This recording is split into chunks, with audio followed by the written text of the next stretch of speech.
Hi there, Sandra here from Create in Spain. There has been a little bit of a disturbance in the normal peaceful world of model painting and airbrushing and etc.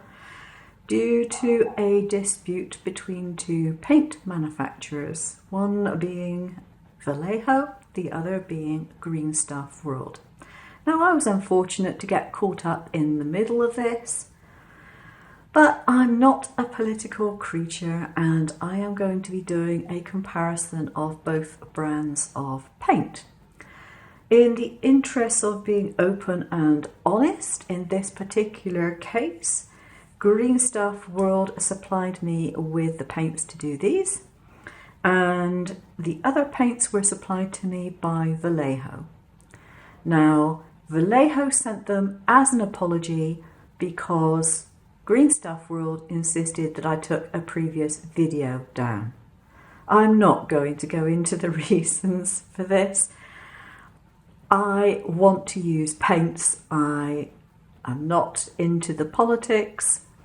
I just want to paint, make videos, do what I want to do, all my crafting stuff, and I'm just interested in the best product for the job.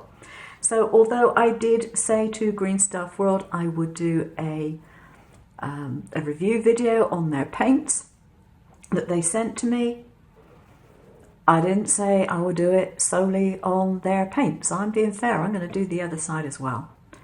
I don't care what they're called. This little lot, however, is called Color Shift paints, and these Vallejo ones are now called the Shifters. As far as I'm concerned, that's the end of the story. Don't care. So I'm going to do some comparison testing now, airbrushing on black and white ceramic mugs, because although these colours are supposed to be best on a black surface, I did find out that they actually do, some of them anyway, do work quite nicely on a white one. So I just thought I'd do a little comparison testing.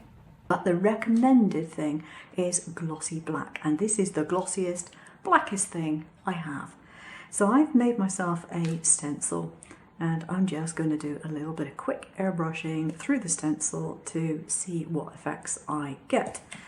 Now I have my very, very cheap and cheerful tiny little compressor on my desk, and it's very cheap and cheerful little airbrush because this airbrush should be capable of dealing with these very thin paints. They're airbrush paints, and this should be able to shoot them quite happily. So I'm going to have a go at this and have a bit of fun. You need to shake them well before use. Now in all my testing I was very careful to treat both brands of paint the same. I didn't dilute either of them, used the same number of drops per mug, and basically did everything I could possibly do to make it as fair as possible.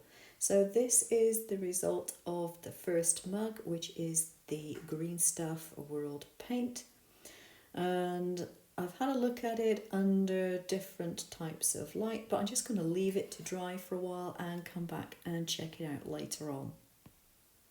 So the next one I'm going to be painting with the Vallejo Shifters paints.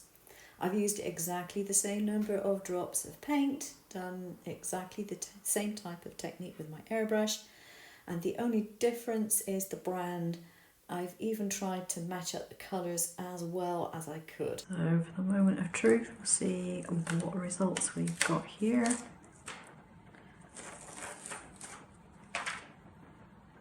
Okay, so this one is the Vallejo, and I can definitely see the colour changing as I'm holding it here.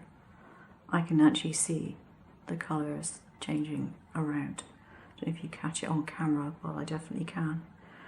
And this one,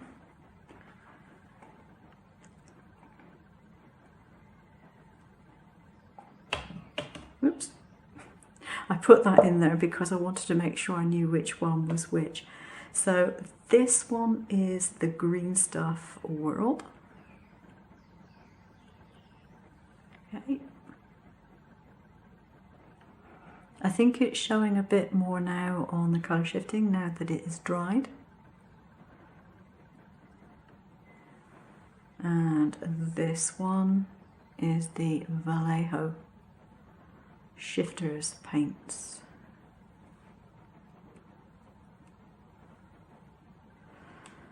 It is very difficult with the lighting to tell which is better. I'm going to put that back in that mug so I know that that one is the Green Stuff World mug. And I'm going to let them sit and let them dry. And then what I'm going to do is I'm going to take a couple of white mugs and I'm going to choose one colour only and then do the same stencil on a couple of white mugs. So it'll be one colour from one brand and one colour from the other. There we have it. That one is Psychotic Illusion. At the moment I can't see an awful lot of colour changing. I think it's a pink to a browny colour, but I might have to take it into some different light to find that out. But that's mug number 3, and I'm going to do the same thing with mug number 4, Violet Old Copper. So I'll try that one.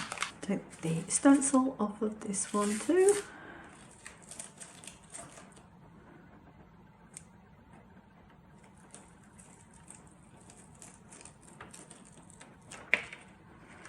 And here we can compare the two. Would you believe those colours are virtually identical?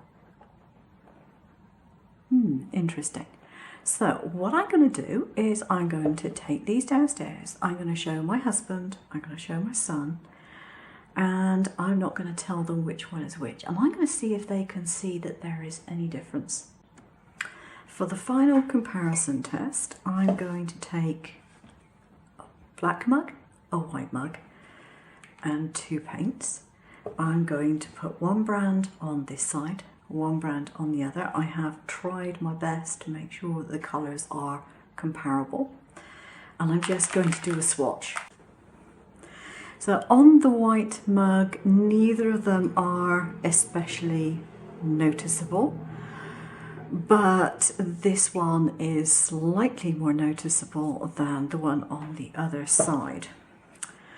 With this one, the immediate colour that you see is more noticeable. The colour shift, not quite as dramatic as the one that you get on the other side. This one, the colour itself isn't as noticeable, but when the light changes, you definitely see the colour movement. So from the conclusion of all my tests and asking my son and my husband to judge them blind, Vallejo narrowly comes out better. The Vallejo seems to have a stronger colour changing property than the one from Green Stuff World. Now it's just a matter of personal opinion. I'm not biased. The Vallejo ones actually smell pleasantly sweet, and the Green Stuff Worlds don't smell particularly nice. They're not really strong, they're not foul smelling, but they don't have that particular characteristic, and it's a characteristic that I quite like. So there we go, that's my testing out of those particular paints. So that's it guys, I hope you found that useful and I will see you again soon. Take care now.